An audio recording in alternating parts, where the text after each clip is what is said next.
Assalamualaikum warahmatullahi wabarakatuh. Selamat siang kepada seluruh peserta didik kelas 11 TKR 1 dan 2. Berjumpa lagi dalam materi mata pelajaran PKK bab 3 materi hak kekayaan intelektual.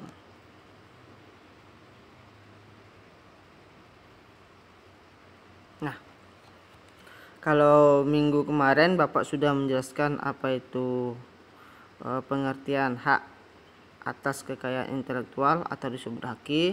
Ini kita masuk itu apa itu hak cipta.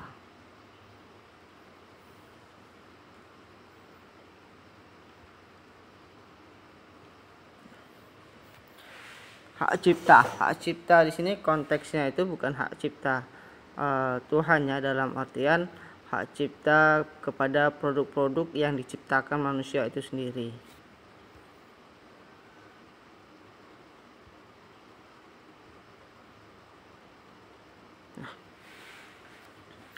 Hak cipta adalah hak khusus bagi pencipta untuk mengumumkan atau memperbanyak ciptaannya. Dalam hal ini, pengertian mengumumkan atau memperbanyak adalah: 1. Kegiatan menerjemahkan. Example, yang contohnya yang paling banyak itu adalah menerjemahkan buku-buku ke dalam bahasa Indonesia. Nah, di sana dari penciptanya itu memberikan rekomendasi kepada perusahaan untuk memperbanyaknya setelah diterjemahkan. Yang kedua, mengadaptasi. Yang ketiga, menjual. Ya, contohnya pada buku banyak sekali atau produk-produk lainnya. Menyewakan dan mengkomunikasikan ciptaannya kepada publik melalui media apapun. Contoh yang kegiatan menerjemahkan tadi udah, mengadaptasi ini biasanya produk teknologi atau produk-produk kesehatan mengadaptasi dari negara mana, seperti itu. Menjual ini juga teknologi, barang elektronik banyak sekali nih. Contohnya produk Nokia, HP dan lain-lain. Menyewakan ini biasanya produk mobil disewa-sewakan. Dalam artian gini, bukan mobil menyewa ya.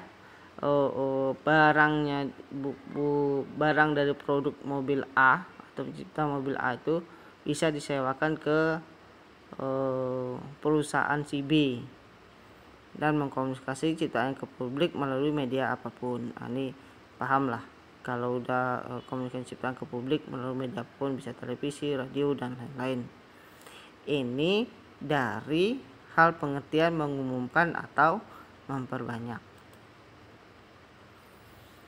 Dan dasar hukum hak cipta, tentu setelah sesuatu yang diciptakan itu harus mempunyai dasar hukum untuk memperkuat ciptaannya itu sendiri atau agar tidak dicaplok oleh orang lain atau negara lain. Nah, Undang-Undang nomor 19 tahun 2002 tentang hak cipta di Indonesia itu yang berhubungan dengan dasar hukum cipta. Lalu di amandemen menurut Undang-Undang nomor 28 tahun 2014, hak cipta adalah hak eksklusif bagi pencipta atau penerima hak untuk mengumumkan atau memperbanyak ciptaannya atau memberikan izin untuk itu dengan tidak mengurangi pembatasan-pembatasan yang berlaku. Pasal 1(1). Ini adalah pengertian dari hak cipta menurut Undang-Undang tahun 2008 mengenai hak cipta. Jadi sana hak eksklusif dari penciptanya itu sendiri. Oke, kita lanjutkan.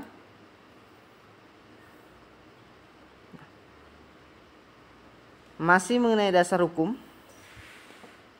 tentang hak cipta, pasal 8 ayat 1 Undang-Undang Hak Cipta baru ini yang berhubungan dengan hak ekonomi atas ciptaannya, dalam artian hak ciptaannya ini kalau sudah berhubungan dengan ekonomi itu biasanya berhubungan dengan penjualan. Nah, atau duplikasinya. Itu atas ciptaannya meliputi buku, pamflet, semua hasil karya tulis, ceramah, kuliah, pidato, ciptaan yang sejenisnya, alat peraga yang dibuat untuk kepentingan pendidikan ilmu pengetahuan, lagu musik atau musik dengan tanpa lagu atau tanpa lirik, drama musikal, tari, koreografi, pewayangan dan pantomim, karya seni rupa dalam bentuk lukisan, gambar, ukiran, kaligrafi, seni pahat, patung dan klose. Yang ketujuh, karya arsitektur, 8 peta, 9 karya seni batik dan motif. Itulah yang tertuang dalam pasal 58 ayat 1 Undang-Undang tentang Hak Cipta Baru tahun 2014. Nah, pidana ini apabila terjadi pelanggaran atau pencaplokan atas hak cipta. Dalam pasal 114 Undang-Undang Hak Cipta yang baru, apabila terjadi pelanggaran dalam bentuk pembiaran ataupun pengadaan, maka orang ataupun lembaga bisa dipidanakan atau didenda 100 juta rupiah. Nah, di sini maksudnya kalau terjadi pelanggaran dalam bentuk pembiaran, terlalu banyak sekali perusahaan A membiarkan di fotokopi, biasanya dalam contohnya buku tuh biasanya itu bisa jadi suatu lembaga atau fotokopi tersebut dipidanakan atau denda 100 juta rupiah. Nah, itu tadi beberapa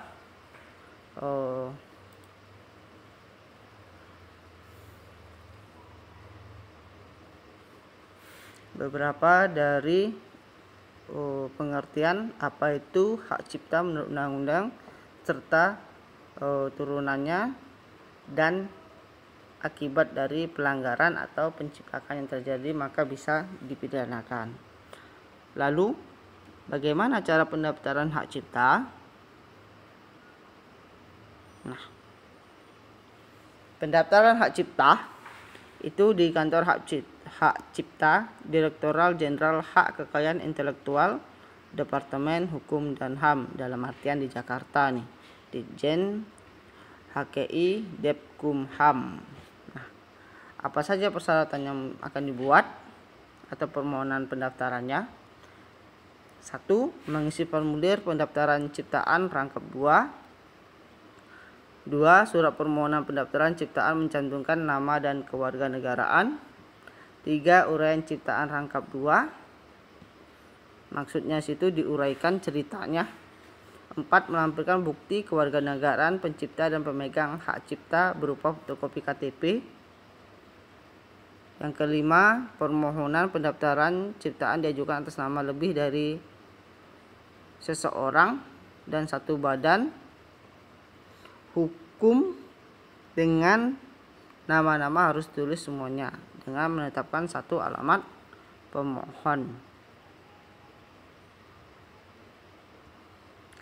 Yang keenam, melampirkan contoh ciptaan yang dimohonkan pendaftarannya atau penggantinya. Yang ketujuh, membayar biaya permohonan pendaftaran sebesar Rp75.000. Nah, itu kurang lebih syarat dan permohonan hak cipta.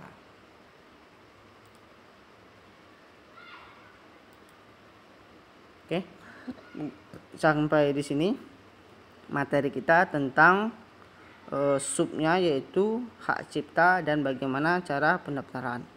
Nantikan lagi materi selanjutnya di hari Senin depan. Bapak sudahi, sebelum Bapak sudahin silakan ditonton videonya dan dicatat agar lebih pahamnya. Bapak sudahi, assalamualaikum warahmatullahi wabarakatuh.